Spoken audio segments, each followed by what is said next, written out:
ஓம் சாய்ராம். என் அன்பு செல்லமே, என்னுடைய அழகான தங்கமே, வாமா, உனக்காகத்தான் இந்த சாயாகிய நானோ காத்திருக்கிறேன். எப்பொழுதுமே அழுகை, எப்பொழுதுமே வாழ்க்கையில் கவலைகளோடு இருக்கிறாய். நான் உன்னை பார்க்கும் பொழுது எப்பொழுதுமே சொல்லும் விஷயம், கலங்கி நிற்காதே.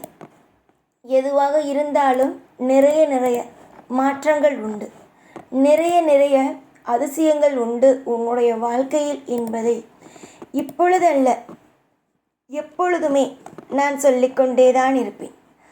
ஆனால் எதுவுமே உன்னுடைய காதில் வந்து கேட்கிறது என்றால் நிச்சயமாகவே இல்லை. எதுவுமே உன்னுடைய வாழ்க்கையில் நீ கேட்பதும் இல்லை. எல்லா விஷயத்தையும் கொஞ்சம் கொஞ்சமாக நான் சொல்லும் விஷயங்கள் அனைத்தையும் ஒரு ஓரமாக தூக்கி போடுகிறாய். குப்பையில் தூக்கி போடுவது போலவே குப்பையில் தூக்கி போட்டுவிட்டு, உனக்கு எதுவுமே நான் செய்யாதது போலும், உன்னுடைய வாழ்க்கையில் நான் எந்த அறிவுரையுமே உனக்கு காட்டாதது போலும் நீ எப்பொழுதுமே என்னை கஷ்டப்படுத்துகிறாய். நான் உனக்கு இன்று அல்ல, என்றிலிருந்தோ உனக்கு தெரியும். சாயாகிய நான் எப்பேறுபட்டவன், எப்பேறுபட்ட விஷயத்தை செய்யக்கூடிய தெய்வம் என்பது அனைத்துமே உனக்கு தெரியும். ஆனால் சாயோ, எனக்கு எதுவுமே செய்யவில்லையே, சாய் எனக்கு எந்த ஒரு விஷயத்தையுமே செய்யவில்லையே, சாய் எனக்கு என்ன செய்தார் என்பதையே கேட்கிறாய். நீயே உதாரணத்திற்கு ஒரு விஷயத்தை நன்றாக எடுத்துக்கொள். உன்னுடைய உறவில் இருக்கும் நபர்களுக்கு நீ ஒரு உதவியை செய்கிறாய். அவர்கள் உதவி செய்கிறார்கள். நீ உதவி செய்யும் பொழுது அவர்கள் ஒரு காலத்தில் இவன் எனக்கு உதவியே செய்யவில்லை என்று சொல்கிறார். அப்படி இருக்கும் பொழுது உன்னுடைய மனமானது எவ்வளவு வேதனையாக இருக்கும்? நீயே சொல், எவ்வளவு வேதனையாக இருக்கும்? தன்னிடமிருந்து அனைத்து விஷயங்களையும் வாங்கி கொண்டு கடைசியில் எதுவுமே செய்யவில்லை என்று சொல்லும் பொழுதுதான் தெரியும் அந்த வலியும் வேதனையும் எவ்வளவு பெரிய விஷயம் என்று. அதே மாதிரிதான் நீயுமே இப்பொழுது இருக்கிறாய். எல்லா விஷயத்தையுமே தெரிந்து கொண்டு, எல்லா விஷயத்தையும் என்னிடமிருந்து பெற்றுக்கொண்டு, எதுவுமே என்னிடமிருந்து வாங்காத மாதிரி ஒவ்வொரு விஷயத்தையும் நடத்துகிறாய். கண்மணி, நான் இந்த சாய் உனக்கு இரவு பகல் முழுவதும் உழைக்கிறேன். உன்னை எல்லா விஷயத்திலேயும் உனக்கு நல்ல விஷயங்களை செய்ய வேண்டும். அற்புதமான அதிசயமான விஷயங்கள் அனைத்தையும் செய்ய வேண்டும் என்று நினைத்து ஒவ்வொரு சுபத்துவமான காரியத்திலேயும் நான் இறங்குகிறேன். ஏனென்றால் நான் உன்னை ஒரு விஷயத்தை செய்ய சொன்னால் அதை செய்ய மாட்டாய். எனக்கு இதெல்லாம் சரி வராது, இதெல்லாம் எனக்கு ஒத்து வராது. அதுவே சில பாடங்களை கொடுத்து ஒவ்வொரு விஷயங்களையும் செய்ய சொல்லும் பொழுது கண்டிப்பாகவே செய்வாய். இதுதான் நீ. உன்னுடைய மனதுக்குள் இருக்கும் விஷயங்கள் என்னவென்றால், நமக்கு ஏன் இன்னும் எதுவுமே நடக்கவில்லை, நமக்கு ஏன் இன்னும் ஒரு விஷயங்கள் கூட வாழ்க்கையில் சிறப்பாகவே அமையவில்லை என்ற இந்த கேள்விகள் அனைத்திற்கும் கூடிய விரைவிலேயே பதில் கிடைக்கும். ஒரு காலமும் ஒரு நேரமும் ஒரு பொழுதும் நீ தோற்று போவாய் என்பதை நான் எங்கும் எப்பொழுதும் சொன்னது அல்ல.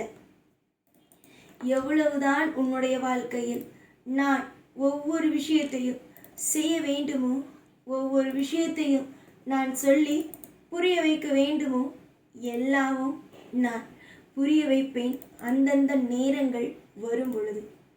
சில விஷயங்கள் சிலரை பார்க்கும் பொழுது ஆச்சரியப்படுத்தும் அளவுக்கு அவர்கள் வாழ்க்கையோ மாறி இருக்கும். அது மாதிரியான வாழ்க்கை தான் உனக்கு. திடீரென்று யாராவது ஒருவன் உன்னை பார்க்கிறான் என்றால் அவனுடைய வாழ்க்கையில் மிக மிக பெரிய ஒரு விஷயம், மிக மிக பெரிய விஷயங்கள் நடக்கும் அல்லவா? அதே மாதிரிதான் உன்னுடைய வாழ்க்கையிலும் திடீரென்று மாற்றங்கள் வரும் பொழுது மற்றவர்களை வியப்பார்கள். இவருடைய வாழ்க்கை என்ன இவ்வளவு பெரிதாக இருக்கிறது, நாம் இவருடைய வாழ்க்கை எல்லாம் மோசமாகிவிடும் என்று நினைத்தோமே.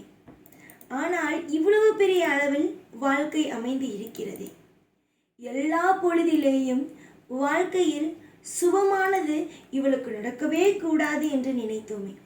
ஆனால் சுபத்துவமான சில விஷயங்கள் நடக்கிறதே, நடந்துவிட்டதே என்று நினைத்து நினைத்து மற்றவர்கள் யார் உன்னை கேவலமாக பேசினார்கள் அல்லவா, உன் வாழ்க்கை வீணாக போகும் என்று நினைத்து கங்கணம் கட்டிக்கொண்டு கைதட்டி சிரிக்கலாம் என்று சிரித்தவர்களும் சிரிக்கலாம் என்று நினைத்தவர்களும் இருக்கிறார்கள் அல்லவா, அவர்கள் அனைவருமே இனிமேல் தலைக்குனியும் காலமும் வந்துவிட்டது.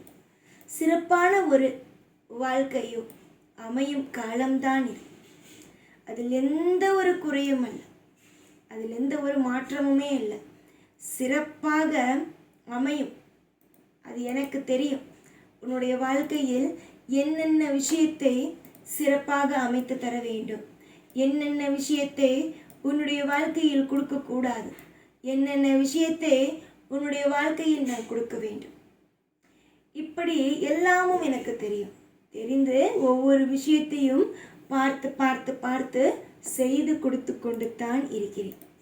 நன்மைகள் மலர்ந்திட, ஐஸ்வர்யங்கள் பெருகிட, எல்லா காலமும் கவலைதான் என்று நினைத்து கொண்டு இருந்த உன் வாழ்க்கையில் சந்தோஷம்தான் உன் வாழ்க்கை என்பதை நான் இனிமேல் உனக்கு வெளிச்சம் போட்டே காமிப்பேன். துரோகம் செய்பவனுக்கே என்றுமே தலையானது நிமிர்ந்து கொண்டு இருக்காது. எப்பொழுதுமே நல்லது செய்கிறான் பார், அவனுமே எல்லா விஷயத்திலேயும் ஒவ்வொரு விஷயத்திலேயும் அற்புதம் அதிசயம் எல்லாமும் நடக்கும். காலம் முழுக்க உன்னுடைய வாழ்க்கையில் காலம் முழுக்க நிறைய நிறைய மாற்றத்தையும் நிறைய நிறைய அழகான விஷயத்தையும் நான் கண்டிப்பாக கொடுப்பேன். நீ எப்படியெல்லாம் வாழ வேண்டும், எப்படியெல்லாம் உன்னுடைய வாழ்க்கையில் ஒவ்வொரு நிமிஷத்தையும் அற்புதமாகவே உனக்கு அமைத்து கொடுத்து சந்தோஷம் என்ற ஒன்றில் அமர வைக்க வேண்டும் என்று நான் நினைத்தேனோ அதே மாதிரியே ஒவ்வொன்றும் நடக்கும் என்பதில் எந்த மாற்றமும் அல்ல. சந்தோஷம் அது கண்டிப்பாக உண்டு, அதில் எந்த குறையும் வராது. சந்தோஷம் என்ற ஒன்று நிறைந்து சுபமாக உன் வாழ்க்கையில் உனக்கு கிடைக்கும். பல காலங்கள் பல வேதனைகளோடு நீ வாழ்ந்து விட்டாய். இதற்கு பிறகு எந்த நாளும் எந்த பொழுதும் எல்லா நிமிஷமும் நீ கவலையோடு இருக்கப் போவதே அல்ல. நிதானத்தோடு இருந்தால் நீ அனைத்தையும் பெறலாம்.